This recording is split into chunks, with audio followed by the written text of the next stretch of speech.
నమో భగవతే వాసుదేవాయ. ఓం నమ శివాయ. బతకడం వృధా అని విరక్తిగా ఉన్నారా? అయితే ఈ కథ మీకోసమే. శివ ధనవంతుడు బిడ్డ, దేనికి లోటు లేదు. ఏది కావాలంటే అది కాళ్ళ దగ్గరికి వచ్చి చేరుతుంది. ఏ పని చేయాల్సిన అవసరమూ లేదు. దీంతో అతని జీవితంపై విసుగొచ్చేసింది. ప్రాపంచిక విషయాలపై ఆసక్తి పోయింది.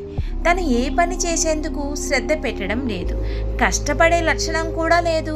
దీంతో అతను జీవించడం వృధా అని నిర్ణయించుకున్నాడు. ఊరి బయట ఉన్న ఒక సాధువు దగ్గరికి వెళ్ళాడు. ఆ సాధువు, నాకు ఈ జీవితం వద్దు, నాకు ఈ ప్రాపంచిక విషయాలపై ఆసక్తి పోయింది.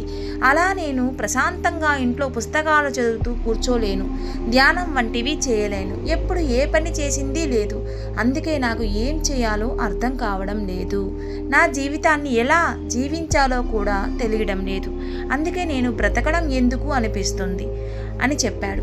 దానికి ఆ సాధువు, నువ్వు సాధారణంగా రోజు ఏం చేస్తుంటావు అని ప్రశ్నించాడు. దానికి శివ, నేను ఏ పని చెయ్యను.